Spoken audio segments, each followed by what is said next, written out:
রহমান রাহিম, হে সমস্ত জগতবাসী। আসলে দুনিয়াটা বড় কঠিন। দুনিয়াটা কঠিন কেন জানেন? আমরা যদি বলি যে আমরা একজন আল্লাহর ওলির কাছে যাব, বায়াত গ্রহণ করব, তখন শরীয়তের মানুষ বলতেছে ভণ্ডামি করো, এক ভণ্ড আরেক ভণ্ডের কাছে গেছো। এখন দেখা যায় এই ব্যক্তি আল্লাহর দর্শন লাভ করেছে, এই ব্যক্তি আল্লাহর অনেক পাওয়ার পেয়েছে, আর মোল্লারা যখন তাকে এসব বলে তখন তিনি মুচকি হাসে। পাগল, বোঝে না, পাগল বোঝে না।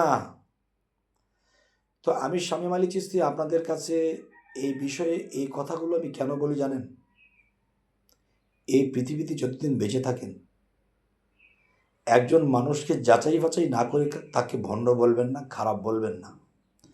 কারণ কখন কে আল্লাহর বন্ধুত্ব অর্জন করে বসে আছে, আপনি কখন যদি কোনোদিন কোনো ব্যক্তিকে ভণ্ড আখ্যায়িত করেন আর সে যদি আল্লাহর ওলি হয়ে থাকে, আল্লাহ বলেছে কি, আমার বন্ধুদের সাথে কখনো বেয়াদবি করো না, আমার সাথে করেছো ক্ষমা পেয়ে যাবে, আমার বন্ধুদের সাথে ক্ষমা করো না। তবে বলতে পারেন এত তো মাজার বাংলো, আল্লাহও কিছু বলল না, এবং অলিয়াউলিয়ার মাজার, অলিয়াউলিও কিছু বলল না। হ্যাঁ, আল্লাহর হাতে ভোতা দাও, আস্তে আস্তে করে রাও, আর সেই ভোতা দায়ের যখন হয়ে যাবে ঘাও, পরে হবে এমন বাও, ক্যান্সার হয়ে যাবে, সারা রাত থাকবে না কোনো রাস্তা। আমার কথার উপর রাখেন আপনার আস্থা, অবশ্যই মনে করতে পারবেন না সস্তা। একটু অপেক্ষা করুন, আল্লাহর খেলা আল্লাহ খেলবে। সকলে ভালো থাকুন, ফলো করে দিন। আল্লাহ হাফিজ।